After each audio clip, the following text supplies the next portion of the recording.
Special Faith Journal Forum, where we're taping on location with Dr. Subramanian Swamy, who's an expert in economy. Also, he's a member of the Janata Party. He's the president of the Janata Party in India, former cabinet member in India, and also the author of the book Hindus Under Siege. We're going to have a discussion about Hinduism, India, relations with China, and other wide-ranging issues related to the great subcontinent. Welcome, Dr. Swamy. Thank you very much. My first question for you relates to the subject that we tend to see the most here in the West, and that is the matter of the caste system, the reverberations of the caste system in India. Could you describe for me where we stand with relation to the caste system? Well, the caste system was originally not designed as a mutually antagonistic groupings. It was not even connected with birth. It's one of the retrogressions that caste has been connected to birth. The sages in their discussion on why the caste system should be created had said that there were four sources of power in a society: knowledge, wealth, weapons, and land. And this should be not in any one hand. In fact, not more than one should be in the hands of one person. Mm-hmm. So therefore, if you were pursued knowledge, and you are a seller of knowledge, or you are a teacher of knowledge, then you shouldn't have any wealth, you shouldn't have any weapons, you shouldn't have any land, and the society should give you donations so that you could live. And that's how our preachers and our sannyasis, our religious preceptors, etc., they lived in society, taught people, but their donations came from the public. If you were owner of the weapons, then you were the king, but you couldn't make policy. For policy, you had to go with people in knowledge. And same thing with wealth and land. So now this connection has to break. Now what you're asking a question is, what about today? Yes. Today, it is melting. The caste divisions are melting, there are intercaste marriages.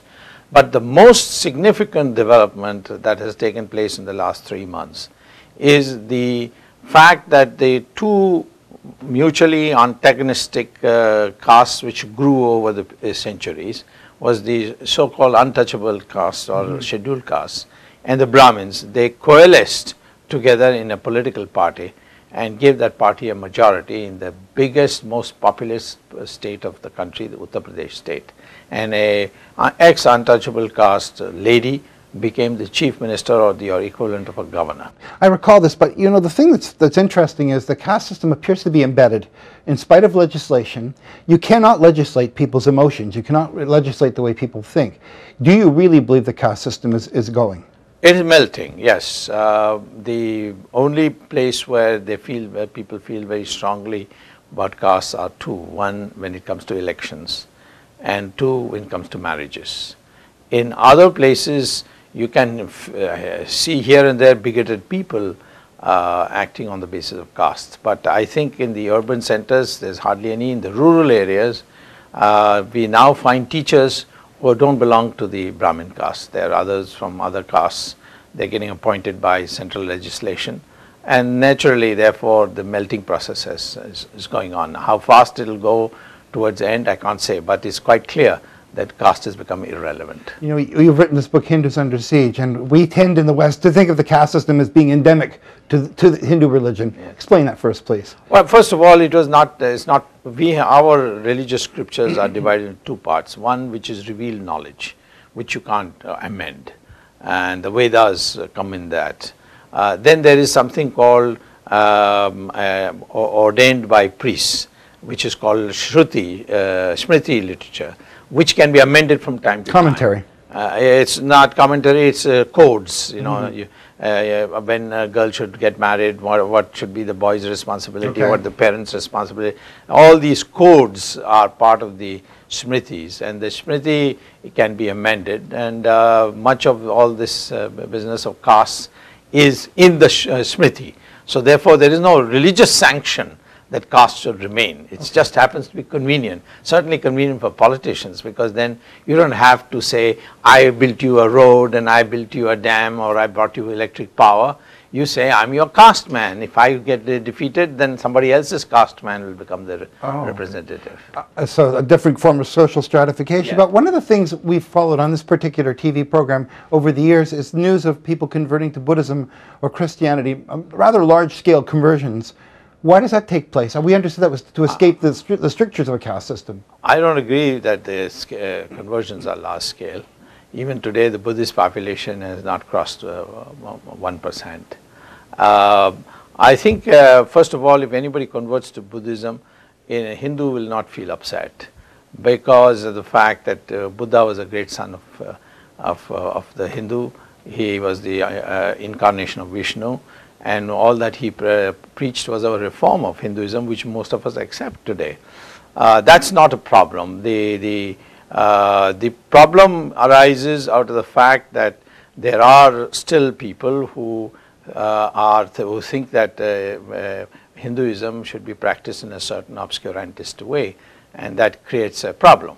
The second thing is that Buddhists, if you convert to Buddhism, then the privileges that the scheduled castes get as Hindus will be also extended to them. Yes. So therefore, they don't lose anything. At the same time, they can say we are not part of the Hindu social stratification. But some states have actually enacted legislation that prevents conversion. Why? They don't. There's no state which has enacted legislation which prevents conversion.